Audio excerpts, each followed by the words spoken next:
Newsflash: the Dow Jones Industrial Average plunges, dropping more than 200 points. A hotter-than-expected CPI report is the spark that set off this market tumble. In reaction, Wall Street's lowered its rate cut expectations, causing a ripple effect across the financial landscape. This isn't just about the Dow, it's about credit cards, loans, banking, mortgages, insurance, and personal finance. It's a shift in the market that's felt from big businesses to small, and even affects your credit score. Stay tuned as we delve deeper into what this means for investors and the market. To comprehend the impact of this drop, we first need to understand what points in the stock market mean. Now, when we talk about points in the stock market, we're basically referring to changes in value. This could be for individual stocks or for stock market indexes like the S&P 500 or the Dow Jones Industrial Average. For individual stocks, it's pretty straightforward. 1 point equals $1. So if a stock goes up by 3 points, that means it's increased in value by $3. However, when we're dealing with indexes, things get a bit more complex. Points in indexes don't represent dollars, but collective changes in multiple stocks. So, if the Dow Jones drops 200 points, it doesn't mean it's lost $200. Instead, it means that the collective value of the companies listed in the index has decreased by a certain amount. Understanding points is crucial for investors, but we also need to remember that the index's weighting determines how much each stock influences the index's value.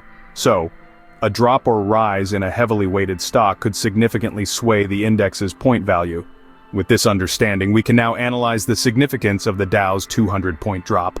A 200-point drop in the Dow is a significant event, and here's why.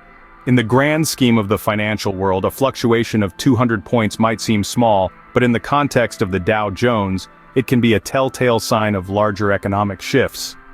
One of the potential reasons behind this drop could be inflation concerns.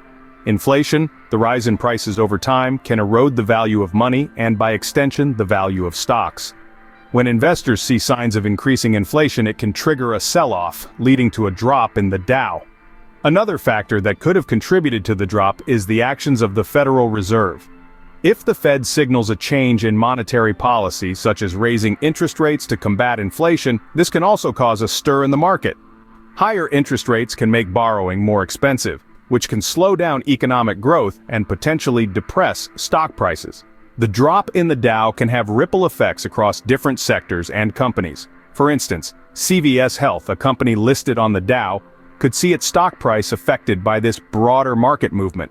Likewise, potential tariff announcements and changes in the stock exchange landscape can also influence the Dow. But let's not forget, the stock market is not just about the highs and lows. It's about understanding these movements, interpreting the signals they send about the economy, and making informed investment decisions based on this understanding. As investors, it's crucial to stay informed and adapt to these market movements. Remember, the market is a constant ebb and flow, and every drop can potentially be a stepping stone to the next rise. Thank you for watching. Please like and subscribe.